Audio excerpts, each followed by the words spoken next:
تكبير الله أكبر نار رسالة يا رسول الله حيدري دم دم دم دم دم حار دم حار دم حسينيات زندہ باد حسينيات زندہ باد يزيديات مردہ باد يزيديات مردہ باد نار حيدري نار صلوات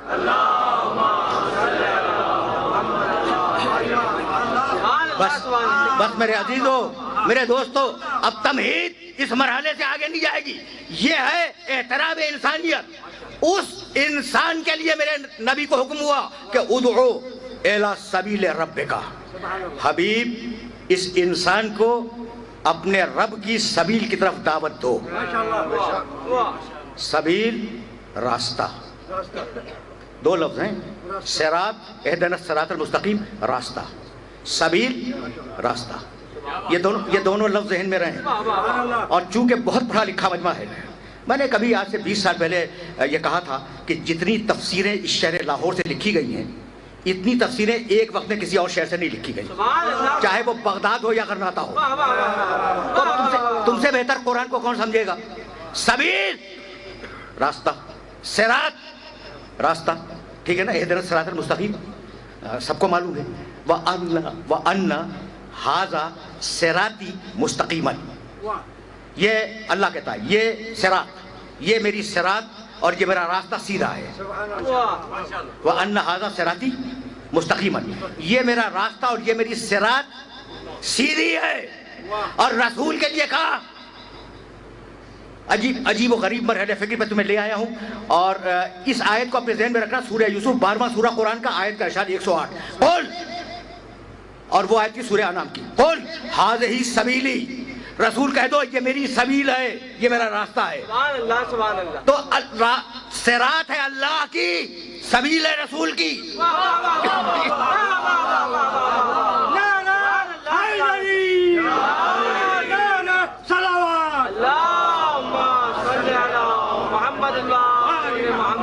یعنی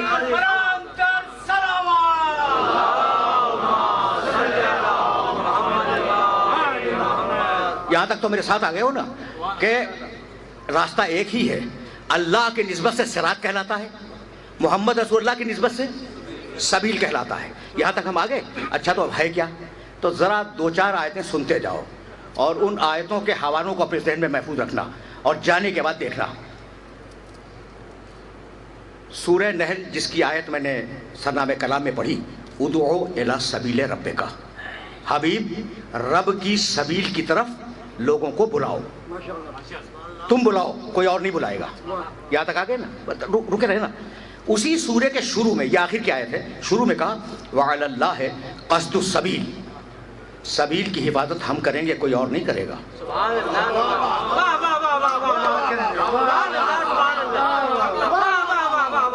پڑھا لکھا مجمع. سبیل کی حفاظت ہم کریں گے، کوئی اور نہیں کرے گا. تو دعوت دیں گے رسول، حفاظت کرے گا اللہ. 2 باتیں طے ہو گئیں. اور اب وہ آیت جو ہر سننے والے کے ذہن میں پہلے سے، اِنَّا هَدَيْنَاهُ السَّبِيلَ اِمَّا شَاكِرًا وَإِمَّا كَفُورًا، سبیل کی طرف ہم نے خود ہدایت کی ہے. تو سبیل کی ہدایت اللہ کرتا ہے، سبیل کی حفاظت اللہ کرتا ہے، سبیل کی طرف دعوت رسول دیتا ہے. اب یہ کون بتلائے کہ یہ سبیل ہے کیا؟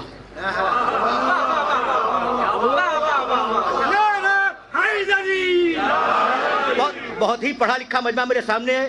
اور اب میں بغیر تبصرے کے 2 آیتیں یاد کروں گا اور دونوں کے حوالے دے رہا ہوں، انہیں جا کے دیکھ لینا.